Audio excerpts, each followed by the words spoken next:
Merci, Madame Obono. La parole est maintenant à Monsieur Stéphane Peu du groupe de la Gauche démocrate et républicaine pour un temps de parole maximal de 10 minutes.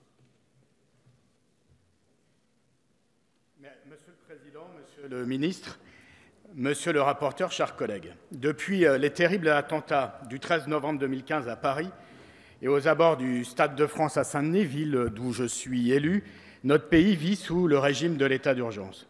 Si nous avions approuvé à l'époque, dans un contexte inédit, la mise en place de l'état d'urgence et sa prorogation afin de prendre avec une grande célérité des mesures rigoureuses pour empêcher tout acte terroriste et arrêter les auteurs des attaques, l'état d'urgence ne peut pas être par définition un état permanent. Aujourd'hui, après 5 prorogations et presque 20 mois d'application, ce régime législatif dérogatoire s'est installé dans la durée. Ce risque d'accoutumance et cette banalisation de l'exception ont été largement dénoncés depuis sa mise en œuvre. Dès février 2016, le Conseil d'État a prévenu que les renouvellements de l'état d'urgence ne sauraient se succéder indéfiniment. Le commissaire aux droits de l'homme du Conseil de l'Europe, des experts indépendants de l'ONU, le défenseur des droits, la Commission nationale consultative des droits de l'homme, ainsi que des avocats, des magistrats, des policiers, des professeurs de droit et des organisations non gouvernementales ont fait part de leur profonde inquiétude s'agissant de l'installation durable de l'état d'urgence dans notre pays. Dans cet hémicycle, les députés communistes, avec d'autres, ont à plusieurs reprises alerté en vain sur les risques inhérents à ce régime dérogatoire. Comme l'a justement souligné Christine Lazerge, présidente de la Commission nationale consultative des droits de l'homme, aujourd'hui, l'état d'urgence est devenu une commodité. L'administration s'est habituée à des pouvoirs exorbitants et en a usé bien au-delà de la menace liée au terrorisme. Or, la seule issue que vous proposez pour sortir de l'état d'urgence consiste à inscrire dans le droit commun les dispositions majeures de ce régime d'exception. C'est précisément l'objet du projet de loi renforçant la sécurité intérieure et de lutte contre le terrorisme qui doit assurer la relève du régime des états d'urgence en normalisant ses principales dispositions. Les députés communistes, pleinement conscients de la menace et en responsabilité, continuent de refuser la prorogation de cet état d'exception et s'opposent solennellement à l'intégration des mesures de l'état d'urgence dans le droit commun. Nous considérons que dans les périodes troublées comme celles que nous vivons, le respect de la séparation des pouvoirs, le respect des libertés individuelles et leur contrôle ne doivent comporter aucune faille. Nous devons avoir confiance en notre état de droit. Nous disposons d'un arsenal antiterroriste largement suffisant, maintes et maintes fois remanié, complété, pour s'adapter aux nouvelles formes de terrorisme, même si la désorganisation des services de renseignement, leur affaiblissement sur le terrain et la suppression d'effectifs de police pas encore compensés ont eu un effet préjudiciable. Il faut donc avoir le courage politique de sortir de l'état d'urgence. L'état d'urgence permanent est inefficace pour combattre le terrorisme. Différentes études et rapports d'évaluation l'ont souligné. Le président de la République lui-même, Emmanuel Macron, a rappelé le 13 juin dernier, je le cite, « L'objectif pour la France est aujourd'hui de sortir de l'état d'urgence qui ne permet pas de lutter de manière suffisamment efficace contre le terrorisme. » Si l'état d'urgence s'avère inutile dans la lutte contre le terrorisme, les abus qu'il engendre sont en revanche pleinement efficients. Le défenseur des droits, dès la fin de l'année 2015, a alerté sur un certain nombre de dérives. Les mesures de l'état d'urgence ont en effet été parfois utilisées à des fins très éloignées des motifs qui ont conduit à le déclarer.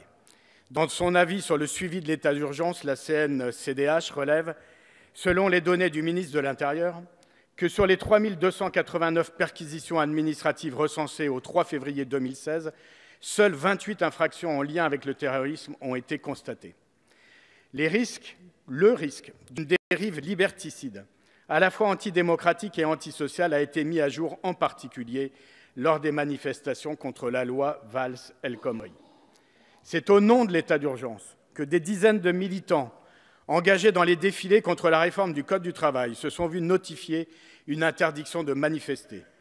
Comme le souligne le rapport de la Commission des lois du Sénat du 28 juin dernier, l'essentiel des mesures d'interdiction de séjour prises par les autorités administratives depuis le début de l'état d'urgence l'a été pendant les manifestations contre la loi travail au cours du printemps 2016, avec 438 mesures édictées. Cette interdiction de séjour, censurée par le Conseil constitutionnel, car jugée trop imprécise dans sa formulation et pas assez encadrée, vient malheureusement d'être rétablie par le Sénat. Nous considérons que les garde-fous introduits sont insuffisants pour empêcher l'utilisation de ce dispositif à l'encontre de manifestants et ne permettent pas de concilier l'objectif de sauvegarde de l'ordre public et la liberté d'aller et venir. Par ailleurs, je souhaite vous alerter, Monsieur le Ministre, sur un autre aspect. On doit également s'inquiéter du risque de discrimination existant à l'encontre des citoyens de confession musulmane ou perçus comme tels. Dans son rapport, Amnesty International rapporte ainsi que les mesures, je cite le rapport, « les mesures d'urgence sont mises en œuvre de manière discriminatoire en ciblant spécifiquement les personnes musulmanes, souvent sur la base de leurs croyances ou de leurs pratiques religieuses, plutôt qu'en se fondant sur des preuves tangibles de comportements criminels. » De même, le défenseur des droits a fait part de ses préoccupations le 23 juin dernier, je le cite, « Comme certains cas l'ont montré, l'état d'urgence pourrait se traduire par une sorte de ciblage d'une partie de la population. Tout se passe comme s'il existait en France des gens qui ne seraient pas pareils et qui présenteraient par essence plus de risques. Nous refusons de choisir entre liberté et sécurité. Nous refusons de céder à la terreur et de laisser l'exigence de sécurité prendre le pas sur celle de la liberté. Enfin, et avant de conclure, je profite de l'occasion qui m'est donnée pour évoquer devant vous le sort des victimes et de leurs familles. Pour elles, l'État n'est pas en mode d'urgence. Il est même, je dirais, trop peu compassionnel. Elles sont depuis 20 mois confrontées aux lenteurs et aux lourdeurs de l'administration. Dans cette situation, l'association des victimes du 13 novembre m'a alerté pour s'inquiéter de la disparition du secrétariat d'État à l'aide aux victimes dans votre gouvernement. Elles n'ont plus d'interlocuteurs au plus haut niveau de l'État et de nombreuses demandes n'ont pas encore trouvé de réponse et l'accompagnement promis n'est pas au rendez-vous. Elles sont seules face aux méandres de l'administration. Pour conclure, député de Saint-Denis, je ne saurais être ici sans penser un instant à Manuel Diaz, chauffeur de car tué par un kamikaze au pied du Stade de France, aux jeunes dionysiennes blessées dans leur âme et dans leur chair sur leur lieu de travail, à ces femmes, ces hommes et ces enfants traumatisés à vie après avoir vécu l'assaut pendant 5 heures de leur immeuble du 48 rue de la République parce que 3 heures auparavant, les terroristes du 13 novembre s'y étaient cachés. Donc je terminerai mon intervention sur ce magnifique témoignage de Michael Diaz à l'occasion de la cérémonie en hommage à son père il y a quelques mois à Saint-Denis en présence du président de la République. Michael disait « Pour continuer à vivre en liberté, nous devons également combattre ce terrorisme par la connaissance et par l'intelligence. Nous devons nous efforcer de combattre la stigmatisation et la division. C'est en offrant les mêmes opportunités à tous que nous réussirons à empêcher que les ressentiments de certains ne se transforment en brutalité pour tous. » Et Michael Diaz concluait « Vive la tolérance, vive l'intelligence et vive la France ». Quand cet orphelin d'un père qui avait fui la dictature de Salazar au Portugal dit vive la France, il dit vive la France de la connaissance, vive la France de la fraternité, vive la France de la liberté.